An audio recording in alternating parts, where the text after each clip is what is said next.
Okay,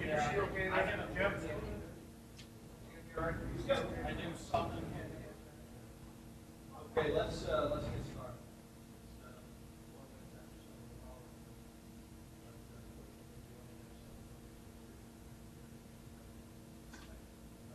Now I gotta stop.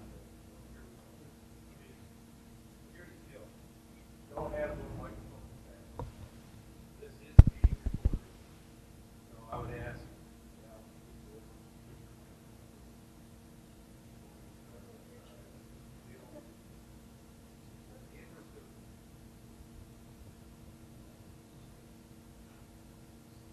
Oh, okay. All right. For the viewing public, good evening. Welcome to our meeting this evening. It's nice to see all of you. I hope you had a nice, pleasant summer. I don't see a lot of yeses. It rained a lot. I know that. So tonight we're very fortunate. Well, before we even talk about the fortune of having Lee here, any comments or any corrections, deletions, or additions to last meeting notes? Okay, hearing none, I will presume that we're accepting them as they stand, correct? Okay, very good. All right, so the meeting tonight, Mr. Eisenweiler is going to tell us what kind of progress we're making, and it should be very interesting. Thank you for the introduction, Dal. Yes. I'm on it. Better?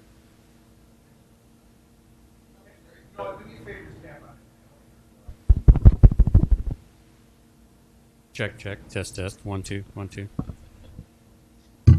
Don't forget to tip your waitress. It's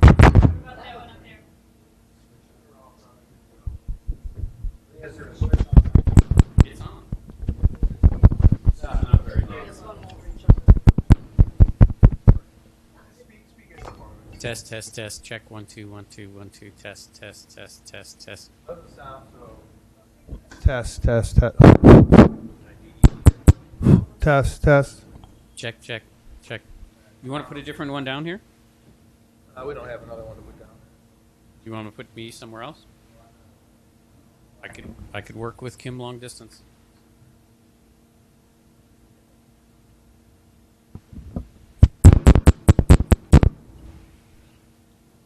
Very good, Dan. They're going for us. La la la la la la. Thanks. So, this evening I want to share a couple things with you. One is, if you recall when we were preparing the plan amendment, we said that we would actually prepare some additional graphics that would end up in the document before it got adopted.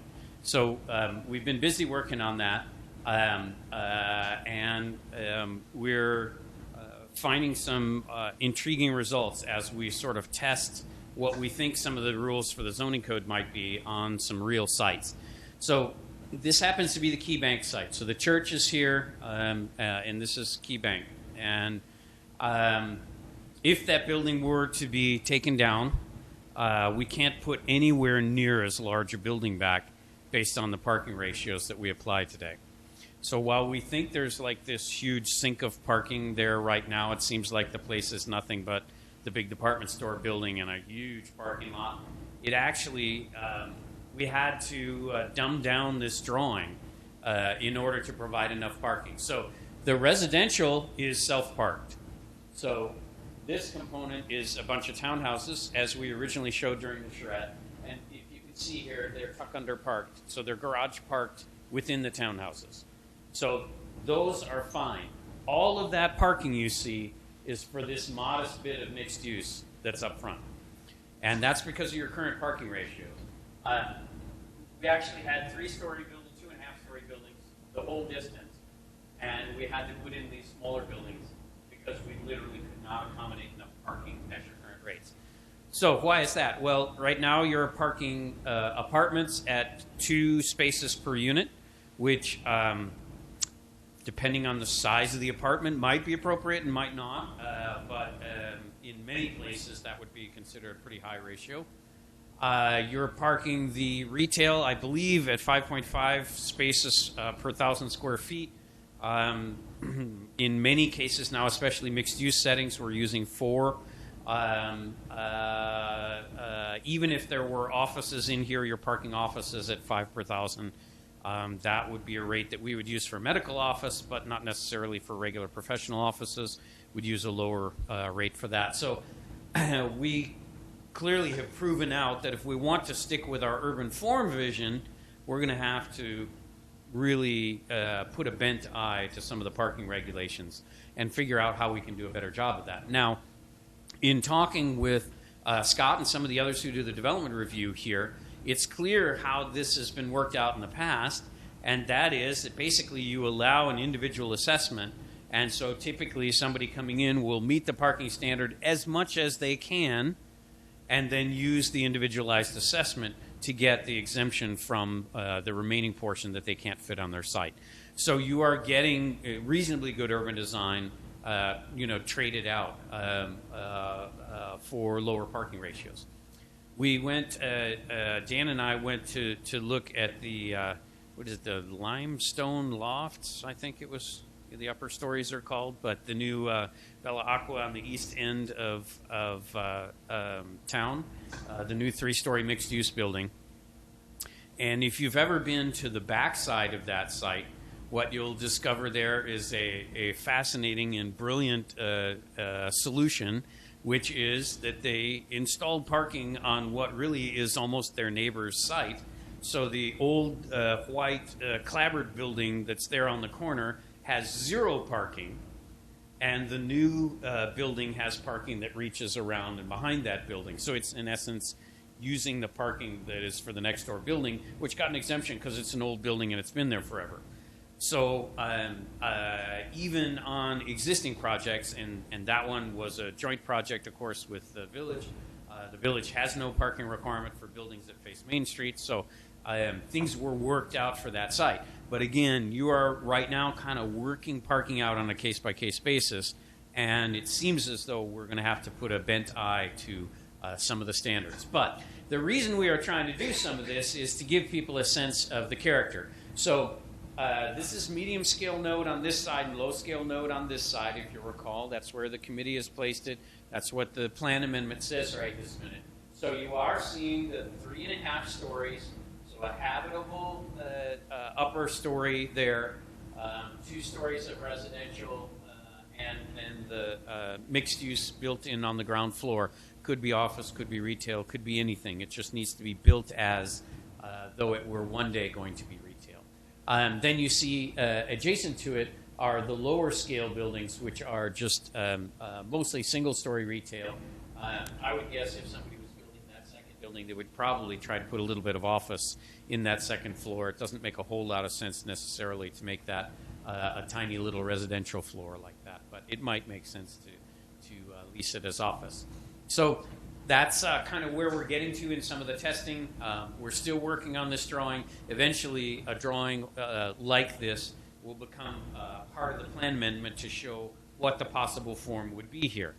Now, if you imagine if we took the exact same site and now we put this in the center 5-story district, right, we'd be showing a very different pattern there. If we put it in the corridor district, again, the rules would be changing and we would see a different pattern.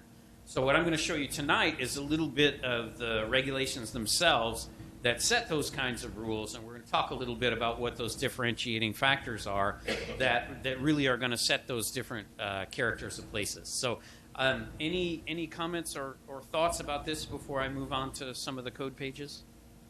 Anyone? I want to make one comment just to remind folks, if you can, just think a little bit about these, because these are the images that are going to appear in the comprehensive plan. These are the images that should express those ideas in the comprehensive plan, the difference between form and type that you define in the plan.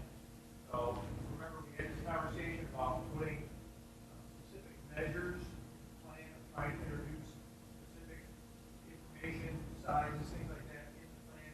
Actually, we said, no, we don't want to do that. But we agreed that if we put some images in there that would be good examples of the form and type of development we were looking for, that would suffice for those more specific measures. So that's what these are intended to do. They're there to kind of allow people to visualize kind of things we talked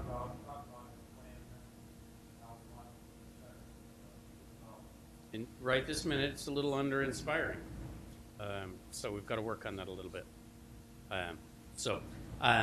This is literally the first time we're seeing this drawing. We got it about 6 o'clock today, I think. So we're going to move on. I'm going to show you some of the pages out of the draft code so that you can begin to understand that we're actually getting somewhere beyond where we were. So one of the things that I'm going to start with, and your little packet has the exact same pages that we've got up here. So if you prefer to follow along from your packet, feel free.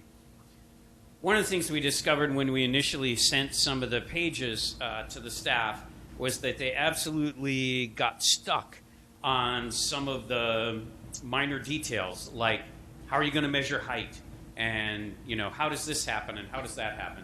They needed to know more about the metrics, so we've added this little bit of this piece that would eventually be in the code on what we call the rules of measurement.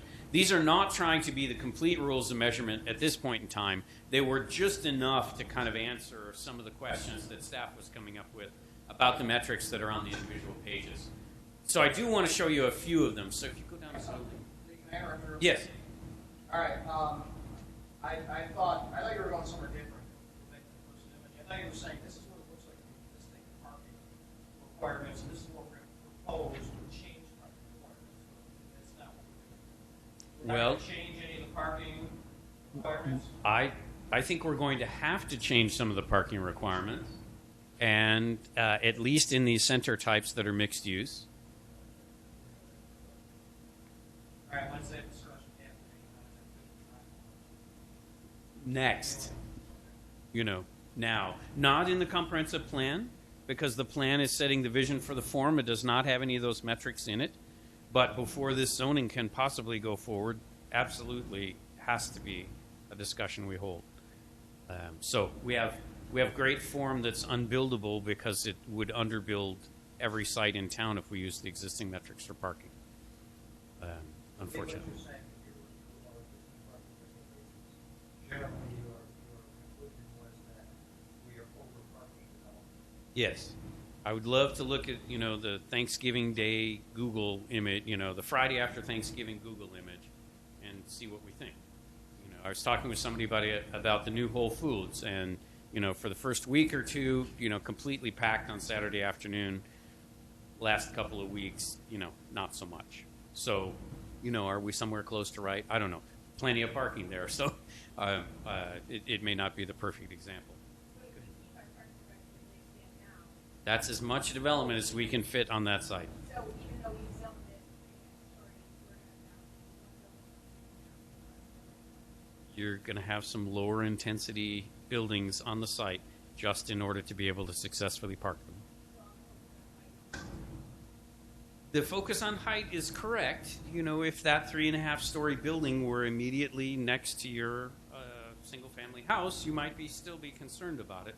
But yes, that intense drawing actually. No, we don't have it. It's okay. The intense drawing, the watercolor that was done at the time of the charrette that bothered everybody so much about this same area was a much more consistent pattern of development at about 3 stories tall. And in order to fit that, somebody would have to build structured parking. It does. It does.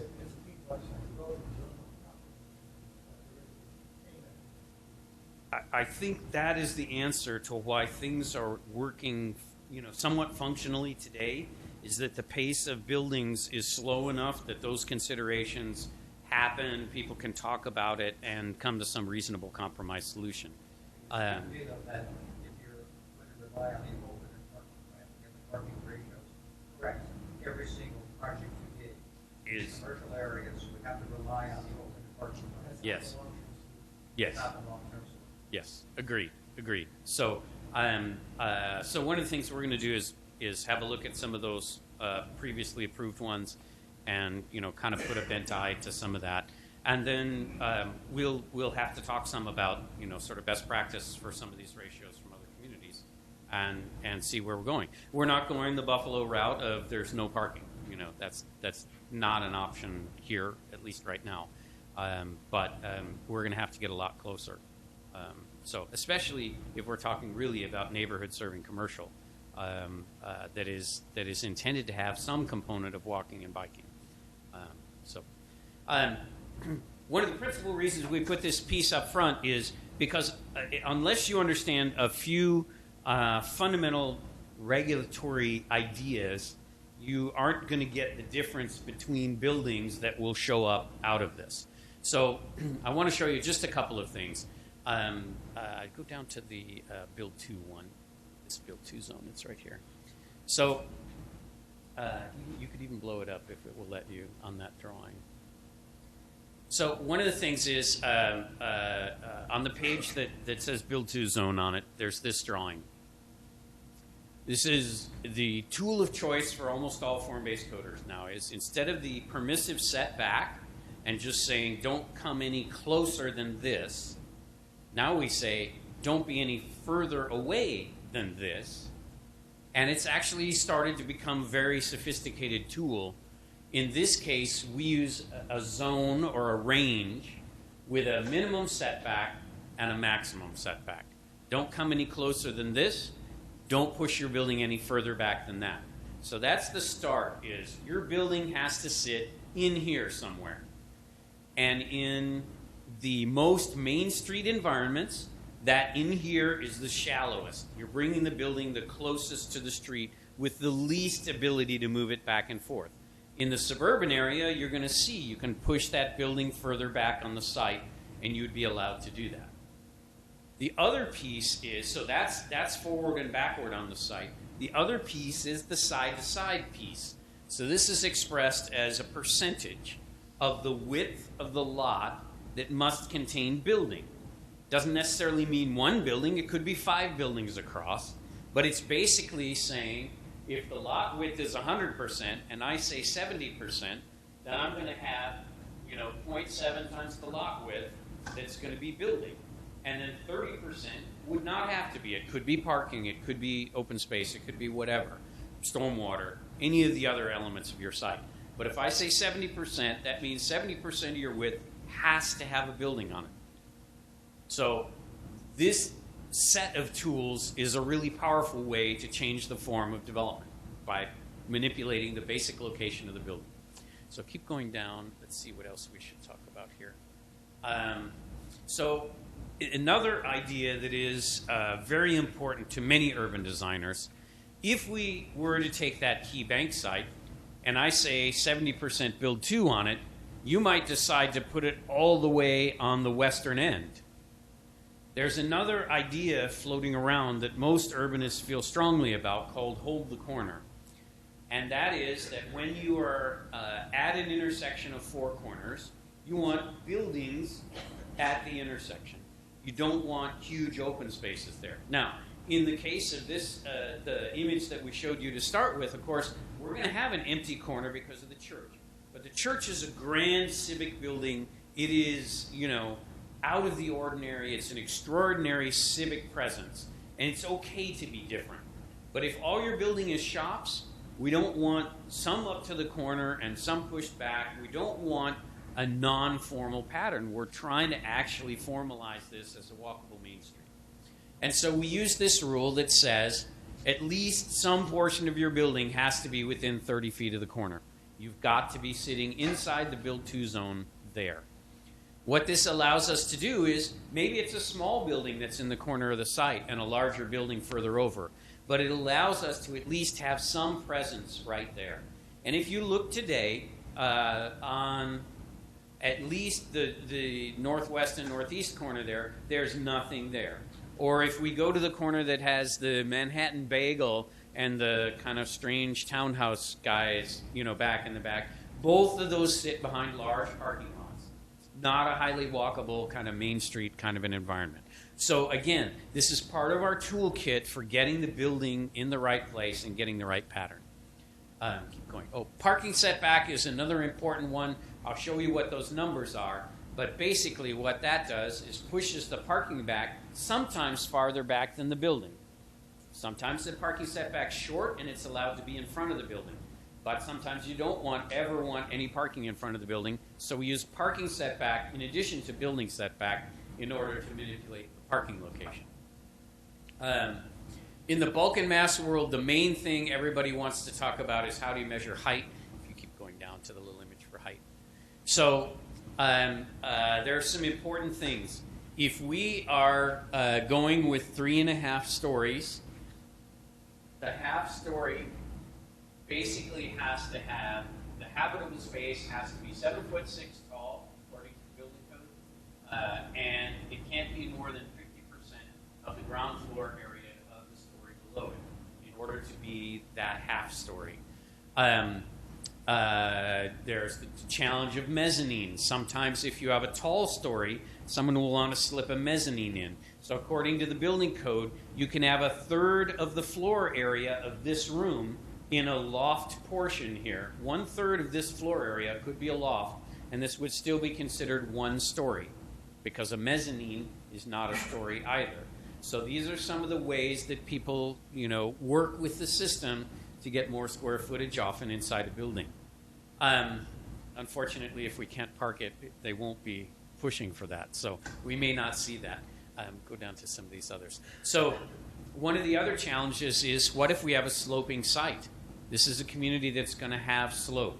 And so, for example, for residential, we would rarely allow any more than 1-story walkout back behind, because a 4-story tall house seems a little odd. But we are saying right now that if you're 2 stories at the street, you're meeting your height requirement here, you can be 4 stories on the backside. So this is an important idea to know it might be coming. So we need to be especially aware of steeply sloped sites and what this possible impact would be. This is not the only way to regulate this. Some communities would notch this down as this height changed. But if we are mostly focused on how buildings feel from the street, that public realm, then this is an acceptable model. And so we draw this outcome so that people have seen it, that one as well. So the way that we're proposing to measure the height for these is that building height is the average of the highest and lowest elevations, so that we can deal with a little bit of grade change on the site and come out with an average answer. What else do we have pictures of? Often when we produce residential within a mixed-use setting, because we're pulling the residential close to the street, we want to elevate it. And that's to provide a sense of privacy for the residents. And so here you're seeing ground floor elevation. This is another metric that we'll be including in those instances where we have a fully residential ground story allowed. This one. So one of the final ideas we should probably talk about is transparency. So transparency is the notion of clear windows and doors. Very important on the ground story of buildings that are going to be retail, for example, that we have high levels of transparency. On the ground floor, we typically regulate between 2 and 12 feet. What that allows for most retail, you see very contemporary retail taking the glass to the ground. But in many, many cases, traditional retail is a couple of feet up, and there's what's called a kick plate down on the bottom, and that's where the snow piles up and all that other kind of stuff before you hit the window glass.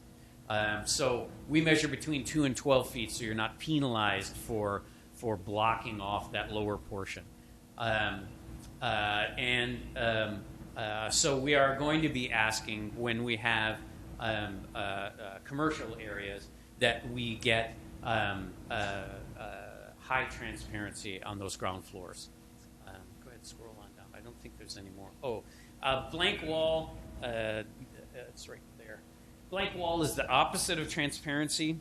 So I don't know if you've ever seen, I suspect we could find a Wegmans, for example, that does the thing I'm about to describe. So often, the biggest offender is Target, for example. Often all the glass is on one end of the building along with the entrance. And if you look at the rest of the building, it's got a trellis pasted on or something else, but it's really fundamentally a blank wall. No windows, no nothing. And it may have met the transparency requirement, right? If it was, They meet it with all that glass they put on, but it's not distributed on the building, and therefore it's not helpful as the pedestrian. It's not creating pedestrian interest. So the blank wall requirement says there is a maximum distance that I should have to traverse before there should be windows again. So that's the principal idea behind using transparency plus blank wall, is to break it up as it moves along. The final idea is probably pedestrian access. So pedestrian access, it's important to note this is only on your building. You don't measure this against the next door neighbor's building and see whether your door is close enough to their door. This is only rules about how many doors you need. And it is really used to break up the rhythm of buildings. So on very large buildings that are in very large settings, it would be infrequent. And on Main Street buildings where you're expecting smaller shops, it would be more frequent. So that's one of the other metrics that we use to manipulate the urban form of the building. So on down, I think we'll get a page. So I wish we could show two at once. I don't think we can we? But at least go to the full page here. So it's okay. You're doing good. Hit it one more time. I think it should give you the full page. There you go. Okay, so the page layouts for the dimensional standards are 2 pages at a time. Can you just go down to the next page so you know that it exists? So there is a first page with the lot dimensions in 2D. The next page is 3 dimensions just as an envelope for bulk and mass. And finally, a fully dimensioned activation page for each of these. And we're going to look at some of the metrics for these particular ones that we chose. So if you blow up that table a little bit, it would be great. So on the lot, we're saying lot area is not important to us. If you choose to have a small lot and build a small building, that's just fine. We're not setting a minimum lot area. In the end, we may find we have to set sort of a de minimis standard like 2,000 square feet or something, but there isn't any reason not to think you might not have small commercial buildings here. No width, and here also no building coverage. And the principal reason for that is because if you regulate building coverage, we'll probably end up setting it at exactly whatever you get to on a typical lot anyway. It's not going to manipulate the form of the building, right? The building should be set in this Main Street environment. Remember, this one happens to be, I think, medium scale node. So the build to zone, the building setback, at least 5 feet, no more than 15 feet. So there's 10 feet of articulation that can be done on the face of your building, moving it in and out if you choose to. It could sit in a single plane within that 5 to 15 feet. It can all sit at 5, it can all sit at 15, or it can vary in and out. 70% building facade in the primary street build-to zone. So along Main, if you happen to be at Main and Eggert, along Main, 70% of your site has a building on it. Along the side street, 40%, a much lower number because we actually expect you to have a fair amount of parking back there. So there might have to be a little bit of an L on your building, as there is with the I can't say Belvac, well, whatever. Thank you. Can't say it. Just can't say it. The limestone locks. That building has a little bit of an L on it. If you go look at the back, the spa that goes up the side street is actually in an L of the building. Along a common lot line, you can go to 0. In a Main Street environment, buildings abut other buildings, right? Right up against each other. Along the alley, a 5-foot setback to make sure that we have adequate turning radius in and out from the alley into any garage or anything else. The parking setback is equally important. So we've got you from 0 to 15 feet. So no matter what, the parking is going to be behind or within the building. Now, in that 30% remaining, we're going to have 25 feet of landscaped area before the parking starts. Because again, I'm in a Main Street environment, so if I choose to have a shorter building, I want to have a good-looking piece of land next to that. I don't want the parking right up on top of me. So that primary street at 25 feet. The side street, on the other hand, is at 10 feet. That's just a landscape strip. It's a snow storage location. It's whatever it needs to be. On common lot lines, you can go to 0. So you can share your full parking lot with your neighbor, right? You can connect your parking right up. And on the alley, again, 5 feet of setback. In addition to the parking setbacks, then we get to the height and the mass. So in this case, 3 stories and 35 feet. So right this minute, we have the ground story height of 13 feet if it's a mixed-use building and 9 feet if it's a residential building. And I believe these are floor to floor. So at 9 feet floor to floor, actually I hope that's floor to ceiling. Just quick check how we set that. But these are not huge tall story heights. In fact, if that is only floor to floor, we're pretty close to the bare minimum that you ought to be doing. Hold on a second. Story height is,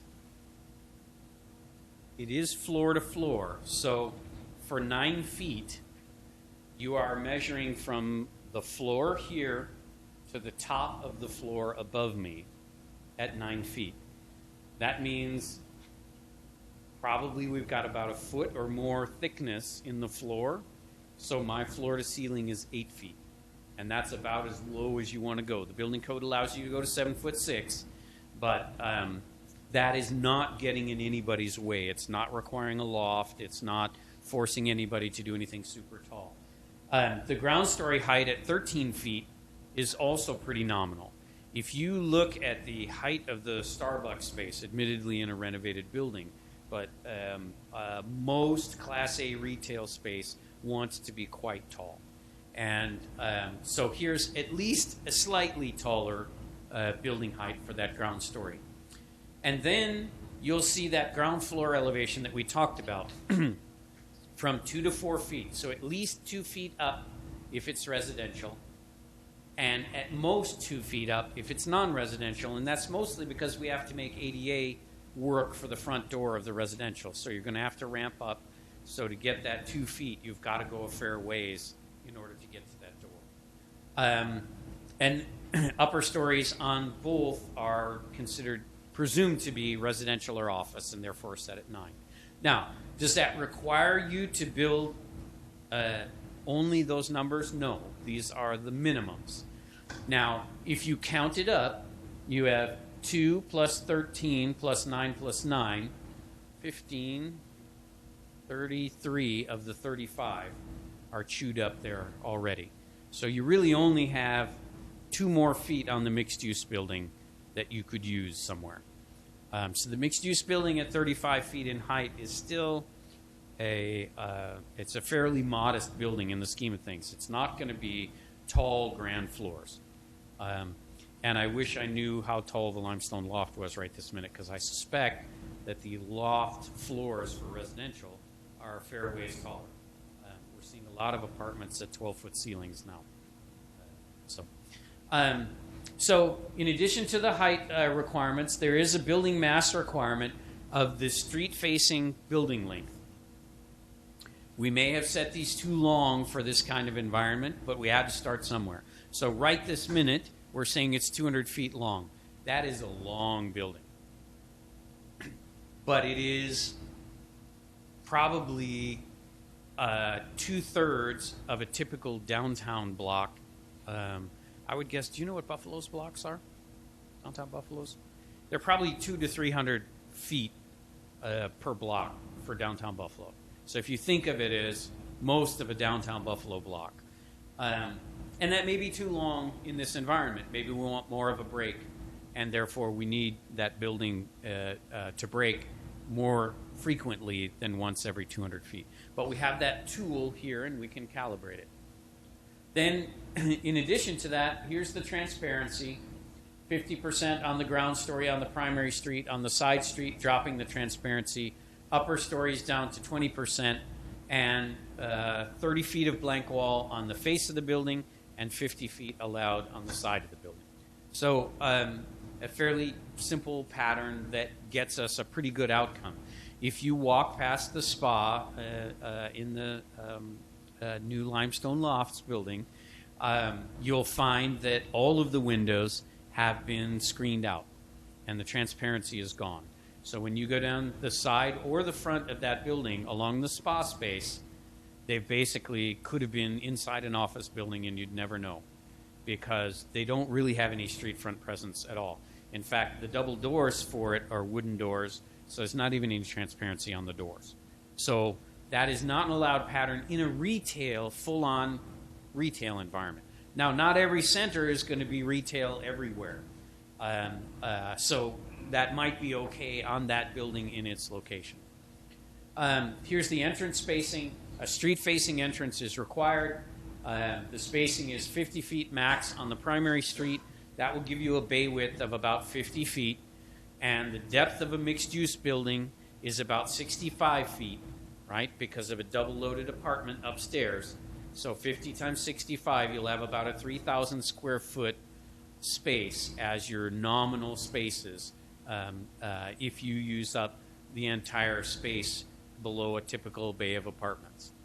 Down the side street, you can increase that to 100 feet, and we actually typically allow the corner, if you put a clipped corner and the entrance at the corner, you can count that for both facades. So you could count it as the first 50 feet along the primary street and as part of the 100 feet down the side street. So you may not even need another door down the side street if your building's not more than 100 feet deep along there.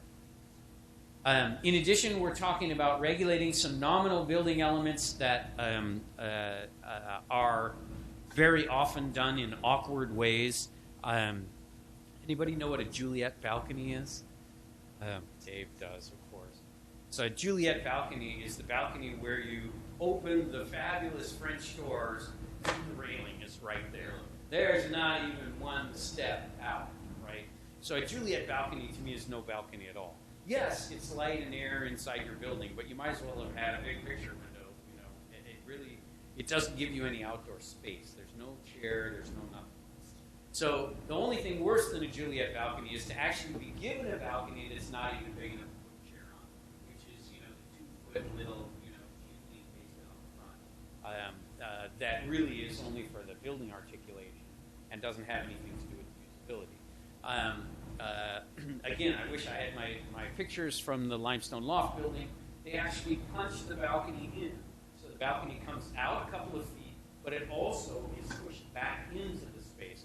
There's nice articulation associated with those balconies and a reasonable depth such that probably we could get a table and chairs out there.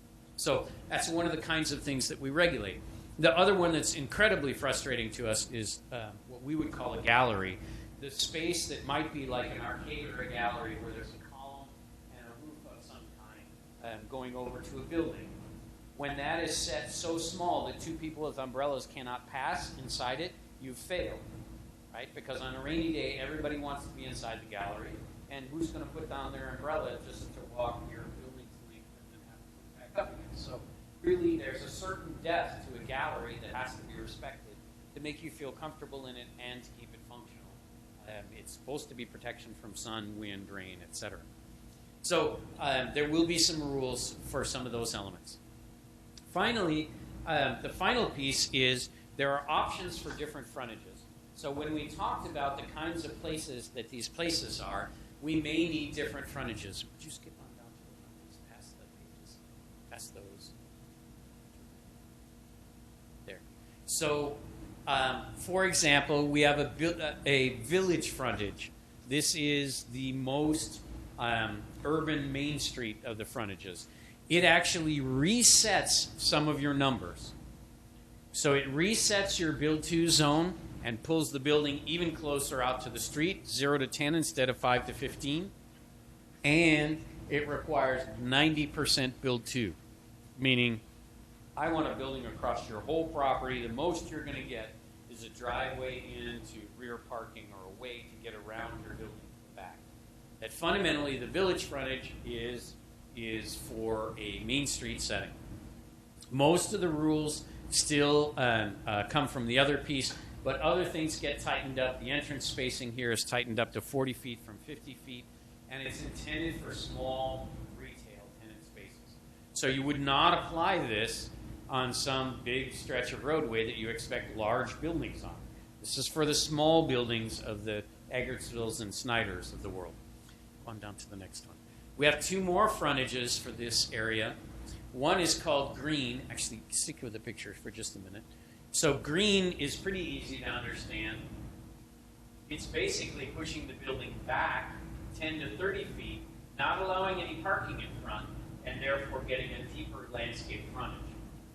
As you come into Eggertsville, the first buildings on the north side are set substantially back.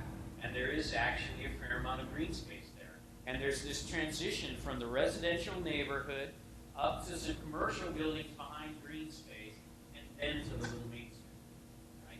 So this is a tool that we could use to impact those kinds of places. And then the final one here is when we were originally looking at Eggertsville and we were looking at the side streets, they immediately taper off into the residential neighborhood. You might want to allow commercial uses there. For example, there is, I believe it's an attorney's office right around the corner on Eggertsville from Maine. It's a yellow house with a mansard roof tucked behind a beautiful tree, so you don't notice it very much. And it's 2.5 stories, but it's not very wide, and there's a break, of course, between buildings. And as a pattern, it would be a very different pattern than the retail Main Street. So where you want to shift that pattern, probably on the edge of those side streets as you're coming in and out of places like Eggertsville, this is the tool you would apply as well. So think of these as little overlay districts that are manipulating a few of the numbers from the base district. We don't need these everywhere. The base district is going to do the heavy lifting most of the time, but in certain places we're going to turn the dials a little bit on particular things to get a particular outcome. So will be different set of frontages for suburban than there are here. These are the frontages that go with traditional. So go back up. So I just want to show you at least one more example of one of these. So we're going to go from traditional to suburban medium scale. So we looked at traditional medium scale, and we were looking at Eggertsville. Yeah, Dave. Sorry? Back for a second. Talk about pedestrian access to It's a door. It's saying that pedestrian access is required to have a door. Yes. But for smaller properties, anytime. If you're less than 100 feet deep, you're fine. You won't have a door. You can put a clip corner at the corner, and you're done. If it's 100 feet deep, so we set the side street, I think in the one we were reading, 100 feet deep. So if the door is at a clip corner in the front, if you basically put the door on the corner, that counts for both sides, the front and the side. And if your building was no more than 100 feet long, along that side, you'd be fine. So if you had a 65-foot deep building, just a bar building that was, residential or hotel or whatever above, and mixed use down below, not an L, you're going to be fine. You won't need any more door down that side. So now, if we have those miscalibrated, we can extend them. We are sensitive to the need in certain circumstances to get the side street to function. So you're in node. So in the node, we want the side street to be functional because we're thinking these are places with intersections. In the corridor, you're going to probably find we might even have said NA. The idea doesn't apply. Because in the corridor, all we really care about is that you can get up and down the corridor among these uses. The side streets going into the neighborhoods are not intended to be functional, right? It's a different pattern of development. So if you're on Bailey, we're gonna set it focused on Bailey, and I don't really want a door on the side street, whatever the side street is. So we've tried to set those at reasonable numbers that that aren't impactful for the small project, especially. Anyway, this is a medium scale node. So now we're in suburban. So the biggest thing that's changing here, the build to zone is now 10 feet at least, because we've got to push suburban buildings back from the sidewalk because they can get up too close to the road otherwise. 90 feet max. So you have 80 feet of play. What can I do in 80 feet? I can do 2 bays of parking and a drive aisle and landscaping. And that all fits in that piece. So actually, I'm allowed to come up to 10 feet. I can bring my building right up to the edge as though it were a Main Street building. But I'm also allowed to be back at 90 feet or anywhere in between and provide parking in front of my building. This is the teaser parking that we frequently talk about. This is what makes the suburban model work. This is, Walgreens and all those guys' absolute favorite model is I'm driving by, I see there's a space, I think I need something, I go in, bam, instant sale, right? That is not the Main Street model. The Main Street model is get out of your car, walk up and down, park behind, park once, etc. This is the convenience suburban model. So again, if we stop and think about where we put these, so in town, sort of, to the south and west is all traditional, and to the north and east is mostly suburban, right? So these are the patterns that we're likely to see in those places. Now, even in suburban, we have said in one of the other sections that the internal streets act like main streets. So once you have gone inside a large block of land in the suburban area, you can put that parking around the outside edge, along Sheridan, along Transit, along Niagara Falls Boulevard. But once you have pierced into the center of a site, now you're on a small street that is servicing that site. And now we can pull the buildings back up. So this is really the outside edge of those suburban parcels along the big streets. We have dropped the build to 50%. That means half the site can be parking, half building. Right? At 50%, mostly buildings will turn interior to the site. Imagine the grocery store with its huge parking lot, right? The grocery store is not out at the street, facing Main Street. No, it's turned around sideways, and the grocery store may have a door up here by Main Street, but its door is in the middle of the parking lot, and that's who it's really serving. That's the suburban model. So 50% there, 30% of the building facade on the side street. So again, a very low requirement on that side street. We're not really caring about the fact that parking is sitting around this thing. On the common lot line, you can still go to 0 because you could have adjacent properties coming together in the mid-block. The parking setback's much more casual, 10 feet, and so that's how that parking gets to start, pretty much right away behind the sidewalk if you chose to. So a very different pattern of setback of the building on the lot and size of the building. You could build a Main Street building here. You could build 10 feet behind the curb, 90% of the width. There's nothing that keeps you from it, but you don't have to. It's not a requirement. Next page. And also then, the standards in the next piece are going to be very, very similar. So not a whole lot of change here, except for the longer building is possible. 300 feet instead of 200. Most of the rest of the metrics are about the same. This entrance spacing, again, we're now in a suburban environment. We're still in a node, not a huge center, not a deep parcel on a corridor, but in a small, medium-scale node. And so it's 80 feet between doors, 100 feet down the side street. Then there are some different frontages. There is a green frontage, and then the infamous internal street that I talked about. The internal street frontage is a more of a built-up environment. It's just not required to be 90% built up. But it does require that you orient in a formal way along the streets on the interior of the site. So if we take down the Boulevard Mall, it's not in this district, but if we took down the Boulevard Mall and we built 2 big streets and broke that up, that super block up, those internal streets would have development lined up along them. It would be a requirement. So let's show the next one just to show one more. So I also brought suburban corridor just so you could get a sense. So again, the ability to park in front, but no percent building facade on the side. Again, the corridor, the ends of the building along a corridor don't matter. The end of a building along Transit Road is not critically important. The end of a building where I have other intersecting streets that I care about would be important. Right?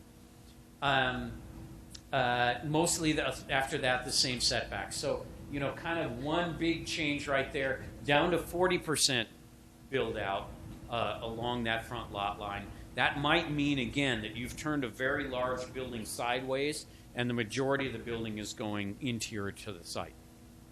Next page. I don't think there's any big surprises in here except that, again, along a corridor, if your parcel happens to be long enough between intersecting streets, you can have a really long building. It's not important. Everything along the corridor is all lined up there anyway. We have the pattern of streets. We're not going to break up corridor blocks likely with new streets, right? Because they wouldn't connect to anything back behind. That street pattern is set. So if you happen to have 400 feet of corridor with no intersecting streets, feel free to fill it with a building. This is a good place for large buildings. So that gives you some sort of sense of the way the metrics are working with these ideas about the character of the places that are in the comprehensive plan. I want to show you just a couple more things that are in here. Past here, its use. So we will have a use chart. The use chart has theoretically every district that's allowed and the kinds of uses that would be allowed in it. Certain uses might allow residential down to the ground floor. Certain districts might allow residential on the ground floor because we actually don't care if we have less retail in some settings, like along Transit Road or perhaps along Niagara Falls Boulevard. It might be okay to have full-on apartment buildings all the way down to the ground floor. On the other hand, if I'm in Snyder and Eggertsville, I want that mixed-use retail environment, at least in the core area. And so I'm not going to allow that use. And we'll be back to the upper story dwelling, which is an idea that's in your existing code, to allow only the residential in the upper floors. For the most part, you're seeing a strong pattern of the same thing being allowed in most of these places. Why is that? They're all mixed-use places. What would likely be different in these places? Notice all of these stars that are here. That means that there are some use standards that go along with those things. The use standards are likely to be... Yeah, go ahead, Dan. This might be a little confusing to people, so folks understand. The districts would be listed across The top. Yes, the table's cut off. Yeah, the table's cut off. So yes, each of those different colored things is one of those districts. And actually, if you went back to the district page itself, you would see a color, and that is the same color we're using here. So these things are keyed together. Eventually, it will make sense when you have the full document. And yes, there will be headers on the next version of the table. Sorry about that. The header, I think, is on the previous page. So, but that star means you have additional conditions that apply. One of the key additional conditions that we think we're going to use, if you remember, as a committee, we started talking about size of uses, and we thought about maybe putting that in the plan. It's possible we're going to put a maximum tenant size on certain districts, because tenant size impacts things like the frequency of the entrances, etc. Would we once again want a large department store in Eggertsville? Probably not, right? We want a finer grained set of uses. And so we're going to pick a number. I don't know what that number is right this minute, but we're going to set a ground floor tenant size for that area that will help manage the way people think about constructing their buildings and the kind of tenants that they chase after. And of course, when you're on the bigger corridors and deeper centers, in those places, all bets are off. So you'll see some uses are picked out as being perhaps too intense for certain districts. But for the most part, we are actually going to rely on scale of the tenant size to manage some of those kinds of things. It means you can have a grocery in a certain place that's 10,000 square feet. That's, basically not your weekly grocery, it's your daily grocery, right? And in another setting, you might have a 40,000 square foot grocery, and clearly in another one, you're going to have a 125,000 square foot grocery, right? We already have all of those in town. So those are all going to be enabled, but in various districts, to provide us with, kind of that district intent. If you want to do a bowling alley, laser tag, restaurant, pizza joint, it does not, its 40,000 square foot footprint does not belong in Eggertsville and Snyder and Kensington and whatever. But there is a place in town for it. It just doesn't happen to be there. Go ahead, Dave. I understand the application of these. Yes. You struggle with ordinance. Probably not. So that's why the stars are mostly on retail. I don't know what that star on office is. You have a situation where you have a retail tenant that You clearly, like any other standard, you can ask to break it. And in certain instances, it may make sense to break it. But yeah, you're going to start with kind of the opinion that it's two different things. I would argue, there's interesting case law on this, and so it would kind of go against my argument. But I would argue if you took a second bay and all you did was put one door in between the two bays, that'd be fine with me. Leave the outside entrances, and make it act like two spaces. I'd be fine with your taking over the next tenant space. Now, in the town of Palm Beach, there is a very famous case where the Gap owned two adjacent spaces and just wanted to punch through the wall, and the town shut them down. It went all the way up to the district court, and they lost. The town won, and they have 2,000 square feet as the maximum tenant size. But that's because, Palm Beach was trying to be high-end boutique, and they knew that the larger a space they created, the more likely they were to attract outside chain kinds of things. And so there was a very strong intent there. I don't think we're going to, we're not turning the dial that far. But let's talk about that again when we get the use table built. Because I think that it's kind of a sensitive point for people that desire to have local retail in some of the nodes is I think very high in this community, as it is in many, and to the extent that we can accommodate that, if we think we have market pressure for it and whatever else, it's a really interesting question. On to the next, if you would. So the last thing I wanted to talk about from the code itself is the transitions. And you had seen these, at least we had talked about them briefly at the time of the charrette, on a shallow lot. And by a shallow lot, we mean something less than 200 feet deep. So at 200 feet deep, we're saying use the deep lot rules, but less than 200 feet deep, use the shallow lot rules. Now, for most people, a typical residential parcel is 125 or 150 feet deep. So if you're looking at a block like the Bailey Strip, that was originally, residential lot pattern there. And so those are very shallow. We cannot accommodate a deep transition. And so the design for the transition there is very intense.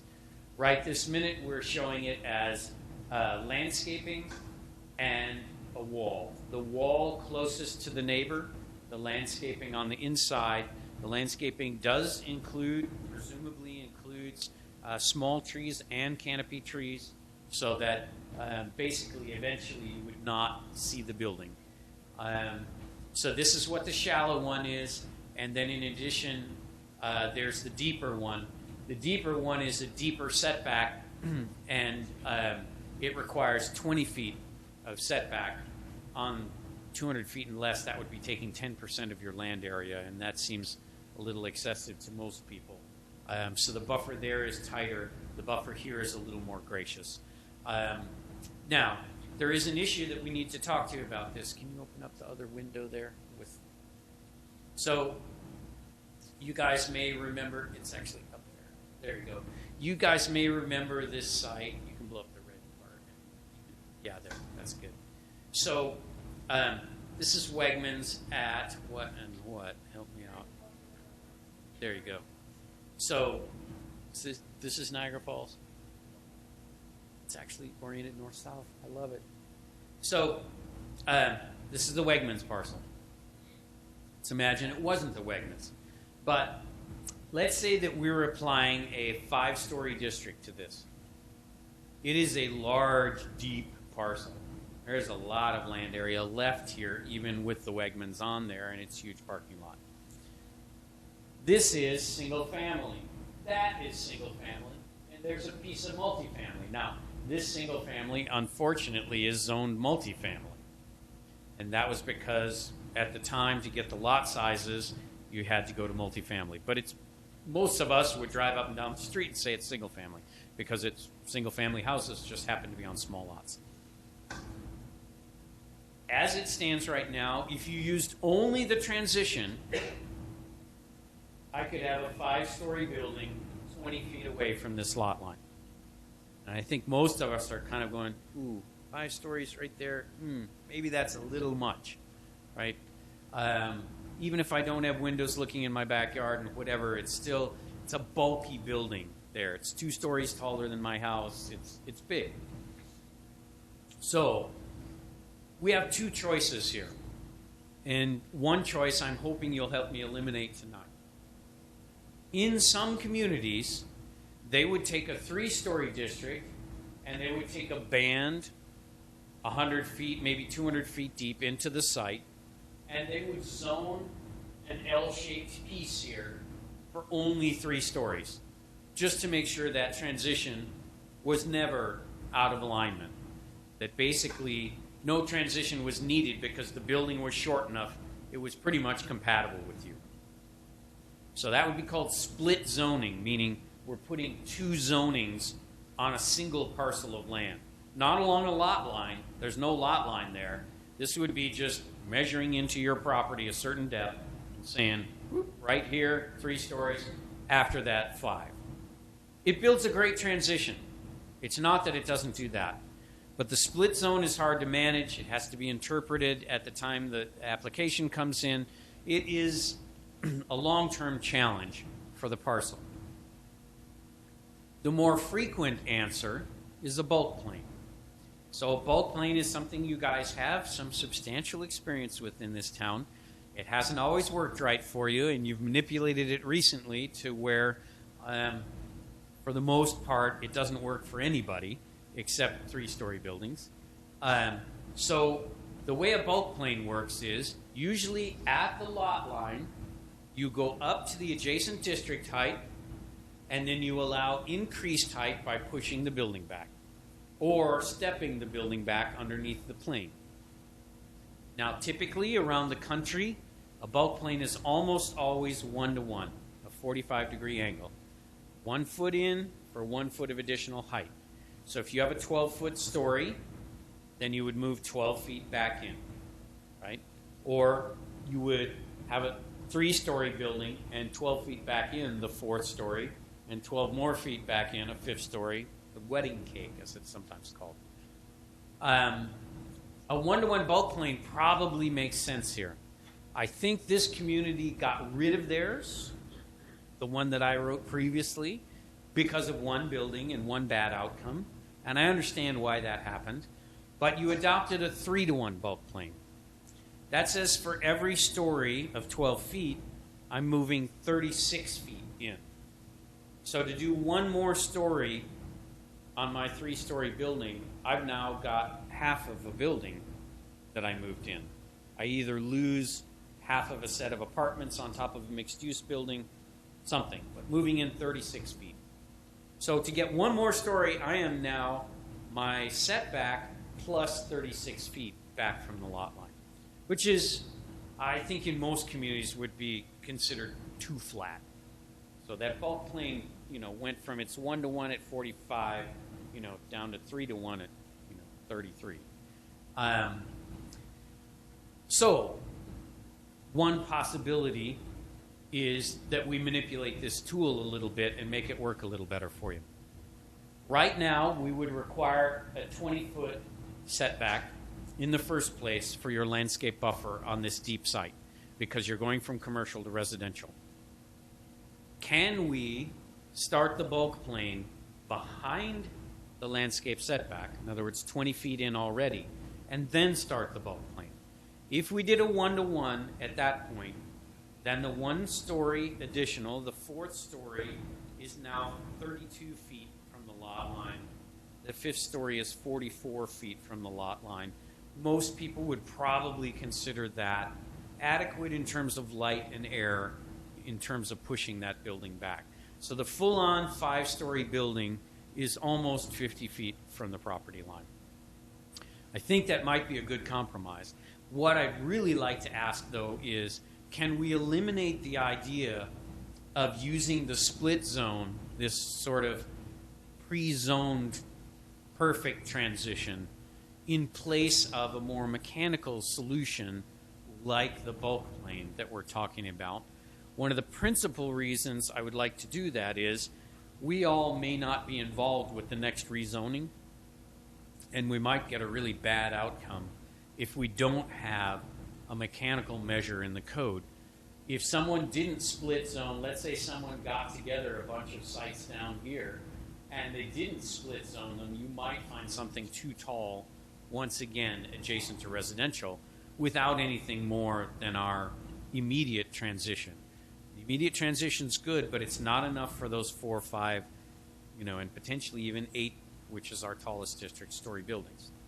Right now, we're not using 8 anywhere near any residential, so it's really the 4 and the 5 that we're worried about.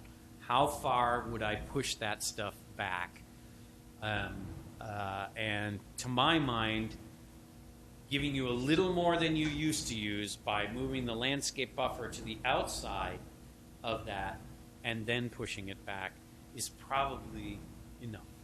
We can model that so that we can show it to everybody. But I'm mostly, I guess, asking for permission to eliminate the idea of tinkering with the split zoning on the sites. Is everyone comfortable with trying to work out the bulk plane as a replacement tool for split zoning some of these larger sites? Yes? Art? Okay. Well, we'll continue to work on that. We'll have some drawings for it and some real SketchUp models that we can look at the next time around so that we can have a discussion of that. So what else did I have on my list? I believe that's it. Were there any questions? We are working to get you this whole draft. We are behind, and that's our firm's fault, so I'll apologize for that. But we are moving forward. We wanted to show you how the tools work tonight so that when you get them, you could kind of evaluate them. I know that people who build buildings will have an easier time with that than others, but we'll try to have some visual models with it that you can understand so that you'll have some sense of what each district will build.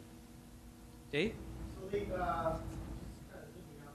Yes. Criteria that's established. And it's safe to assume that the work customized criteria is drawn from other plans that have been together. Yes. Other communities. Yes. They've been somewhat tested, I guess. They have. So I guess the question I would ask is kind of how can you help us to educate us that about how well tested, where these things, where how well tested they are? So I would say that the pieces other than the half-story pieces are well tested. I am quite worried about the market and the impact of the half-story model making that a bit dysfunctional. And there's nothing really we can do with testing it. The problem is if it happens to be family land or something like that, it's quite possible to build on, right? If you choose to bite the bullet and build some structured parking, it's very buildable. But those are exotic cases.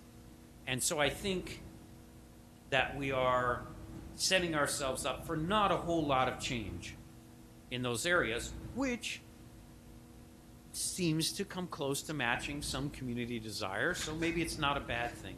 In trade for that, I think that the rules for most of the other places are fairly enabling. I don't think that there will be onerous in other settings. So there will be the most onerous in the low intensity traditional settings. So yeah, if you guys want to go test some of those and see if we could tweak them a little without impacting the height and some of those things, more power to you. We're glad to listen to some of that to see if there's a way that we could make those a little more buildable. But I think the rest is going to be fairly buildable, Dave. I have no concern about it. I have lots of built examples from other communities of those other levels. Maybe not at the parking standards that you have, but otherwise the buildings themselves are functional and buildable. The second part of that question about the green fields or the constituencies that okay, we have this new version of the now, so whoever it is, and I think what we all want to do here is very referencing this and also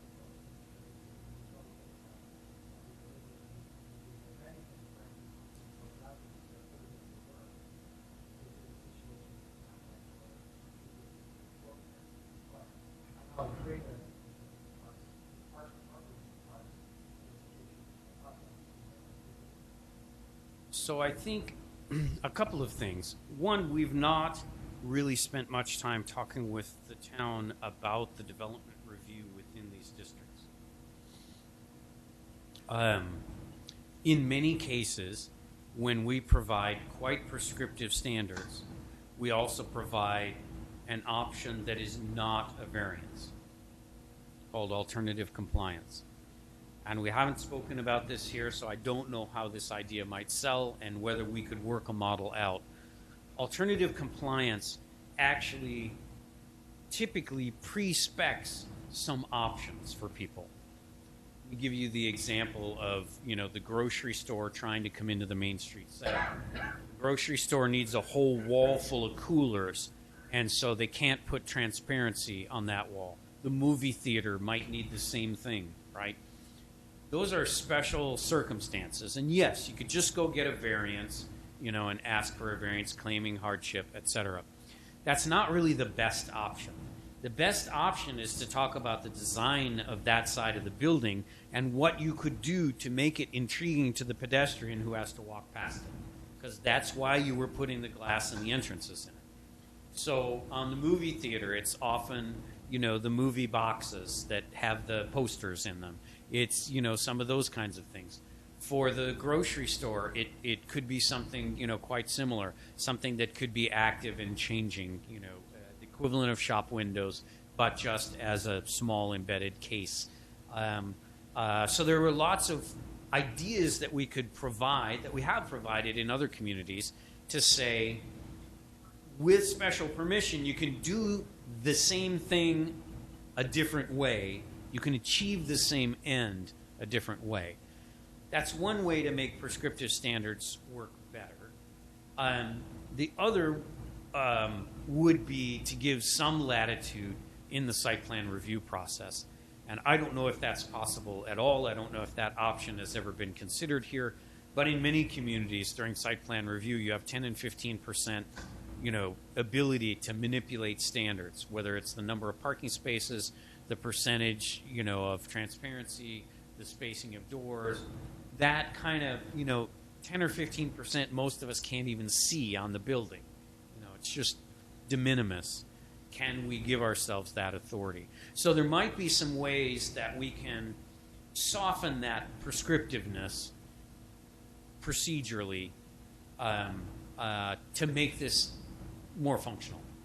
I would say that you do not have some of the worst problems. You do not have extreme topography. You do not have lots of kinds of problems that crop up with these kinds of rules. These work on flat sites with 90-degree corners. I mean, that's what this stuff is intended for. So, yeah, you're going to have some oddball sites. I know Millersport, is an angled road, and we're going to have some weird sites there, no matter what you do. So, yeah, there are going to be some places where you need some flexibility and some common sense. So you won't find us saying no to certain things. We'd say no to things like sign area variances, to things that frankly are just about gaining advantage over others. But we would allow for variances that are real practical hardships. So we hope to deal with that. We also often set very gracious nonconforming provisions so that you can phase your site. Your Hyatt site is a great example where now you're going back to talk about the restaurant pad in the parking lot. That's phased development. We're not going to make you meet your 90% on day one. You could meet it with one building at a time, eventually tear down the back building, or maybe never even tear it down. But being able to come in slowly, a piece at a time. If you're, what's the one just as you come off the freeway into town to the north, the big brick center that's there with the donut place? Walker Center. So the Walker Center is a great example. There are parcels that would be available up adjacent to the Main Street frontage. There's a huge parking lot there, but providing you thought about how parking could be done there, you could see some infill coming. It would never be conforming because you're never going to go all the way across that whole thing in a Main Street way. But could you bring up, a liner shop along there? Yes, you absolutely could. So non-conforming provisions is another piece you should be watching for. They help you meet that build too in a much more reasonable manner, extending existing buildings and phasing in parking lots and things like that. So I'm hopeful to have some flexibility, but there are some things you're still going to have to reach out and get a full-on variance for. Yes.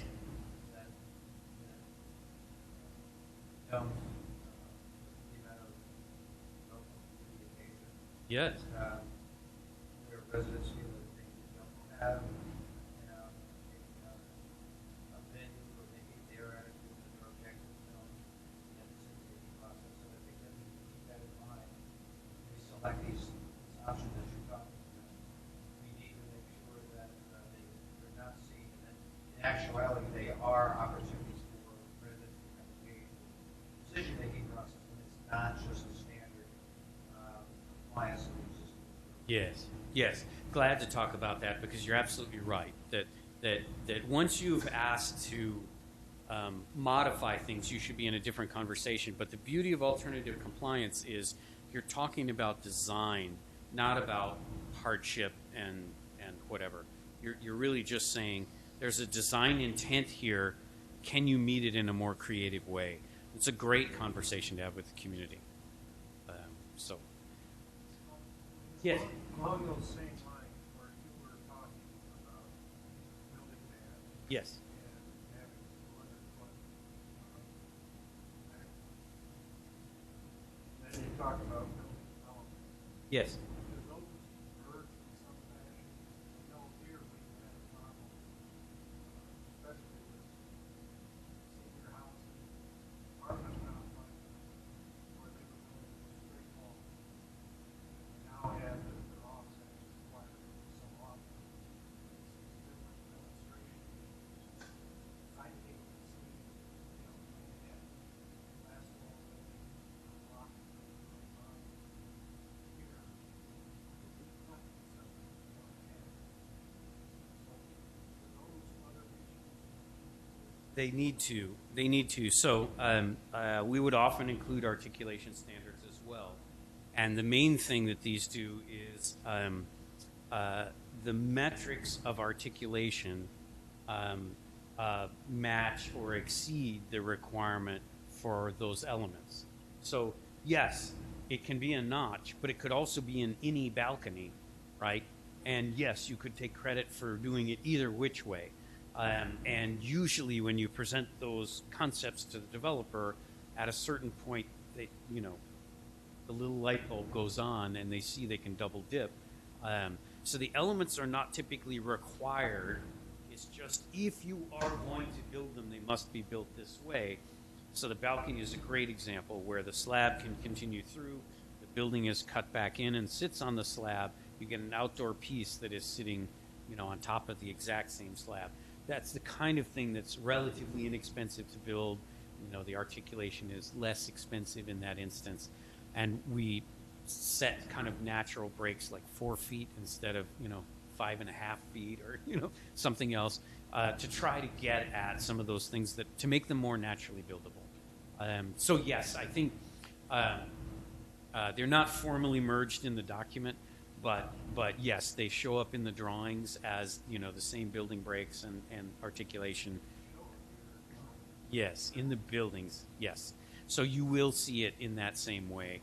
And in fact, the way that we illustrate some of those requirements is typically just to zoom in on what we've already drawn elsewhere. Anyone else? So we're getting somewhere. I want you to have confidence that we are headed in the right direction. We'll bring you all of the little dials and knobs to turn yourselves here at a certain point. We'll bring you a little ability to look at some SketchUp models and other things so that you can understand how these sites look different from one another. We are right this minute focused on getting some of the graphics for the comprehensive plan because that's going to be before the town board very quickly here, we hope. So we'd like to finish off the graphics for the comprehensive plan. So we're focused a little in my office on that right this minute, but we are then immediately turning back to trying to finish out these pieces. The newest, of course, revelation now that we have to look a little harder at parking. And so that would take us a little bit to come up with a proposal, vet that, especially with the building commissioner who's been doing the alternative parking plans so far and has a pretty good sense of what's been working and not working. So we'll try to get that done in the next short while, and then you'll get the draft. These were pages from the draft that you're looking at. So this is what the document is going to look like. As a reminder, the full code is headed this direction. So even the older portions of the code may get some illustration. They'll be more tabular. They'll be perhaps more colorful, and you'll be looking at the remainder of the code in similar fashion at some point before the end of the project. So, Dan, did we miss anything?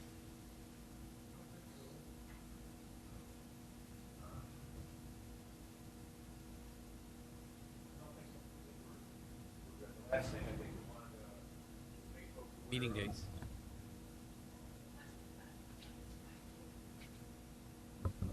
Okay, so.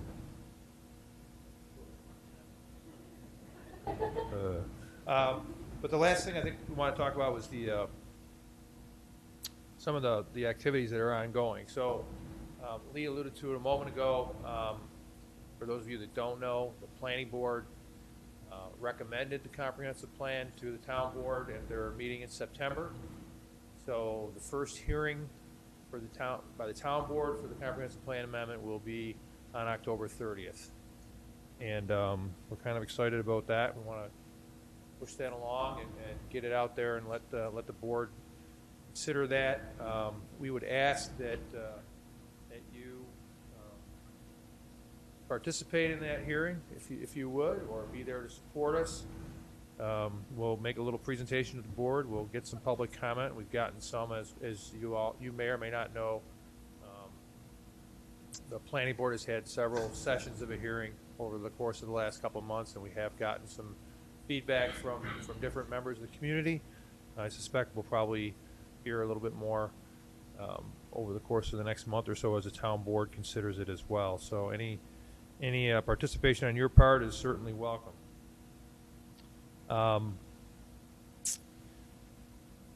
Tomorrow evening, Lee will be meeting with the planning board at the end of their meeting to go through some of the things we talked about tonight and give a general update on where the project is and where the code is with the rest of the planning board. I know we have a couple members here tonight. So that'll occur tomorrow night after it's the last item on the agenda, so it'll be a little later in the meeting. Yeah. Well, maybe. We'll see. Depends on who else is here. I mentioned the town board meeting. The next meeting of the Technical Advisory Committee will be November 1st. Now, we hope to have a chunk of the code document itself so the Technical Committee can begin to go through that. And then a week later, we'll have another joint meeting, or certainly we'll have an opportunity for a joint meeting. We'll have the working committee get together on November 8th to go through that product. So we're going to follow the same protocol we followed up to this point. Staff will be looking at things. The technical committee will look at it, and then we'll get it to the committee, so the working committee to move along. So that's the schedule, the upcoming schedule for the next month. And you know, we apologize for the scheduling. Understand that it'd be nice if you could set dates a little bit further ahead than a month or a couple weeks, but we're still striving to move the code product along. We hope that the town board will have an ample opportunity to consider the plan amendment.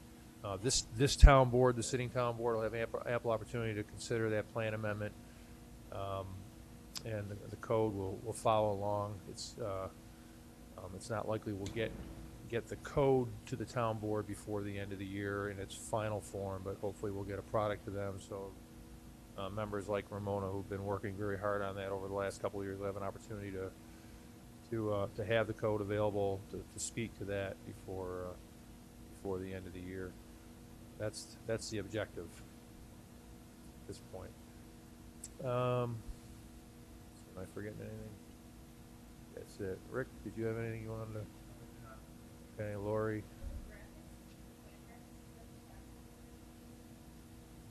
Will the plan graphics be ready for the October 30th meeting? Yes, that's the intent. That's the intent, right?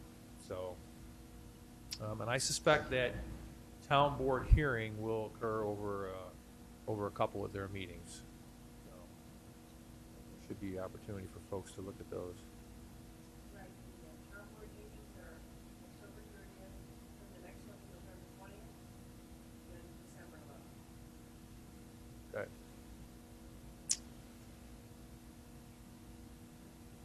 Lee, anything else? Nope. Okay. Anybody on the committee have anything they wanted to talk about with the rest of the group at this point? If not, Dal, I'll turn it back to you.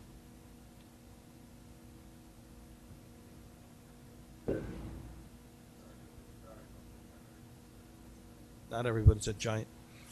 Any public comment? As far as the plan amendment. Mr. Frank, consideration, would you come up?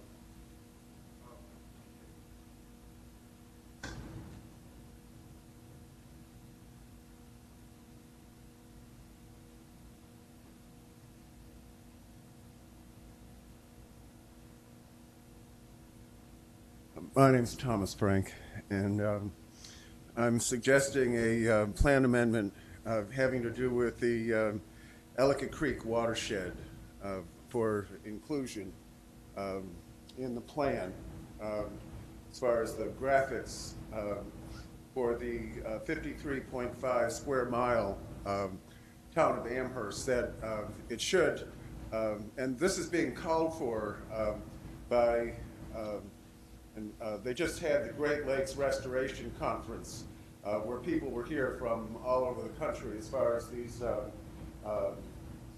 various different green codes. And this is a long-range plan to restore the town of Amherst ecosystem. As far as the drainage into Ellicott Creek, that's the major artery. And what I'm suggesting is that the watershed drainage pattern include all of the tributaries into Ellicott Creek, and that this is a major long-term And it has to do with, as far as the NYSERDA, the reason why they gave the grant for this project, it has to do with the purpose was to mitigate the cumulative negative impact on the town of Amherst as far as over 50 years through 2057. And this came up at the public hearing having to do with the comments for the Westwood Pharmaceutical Country Club development. As far as the neighborhood, one of the neighbors showed the United States Army Corps of Engineers the survey that was done for the relicensing of the power project as far as the sinking houses. And as far as they wanted more money to complete the study, and they said, the planning department said, no, it's buyer beware. And this information, long-term, as far as the what's going on throughout the Great Lakes watershed, is amazing as far as the infrastructure, and there's an opportunity here as far as a positive environmental opportunity, and the people from the University of Buffalo, the School of Architecture and Planning, they're involved. This is a coalition of agencies that have been around for quite some time, and the Ellicott Creek is the central part of the town of Amherst, and this is an opportunity to be able to interact. But also, it has to do with the groundwater. What do they call the heating system? Yeah, geothermal heating. Okay, thank you for that. Okay. Appreciate it. You're welcome. Just to reiterate what Dan said, on October 30th, the town board will hold a public hearing, and if you can attend, that would be great to get the support. Anything else? If not, we can go watch the Yankees beat Houston. Thank you. Have a good night. Okay.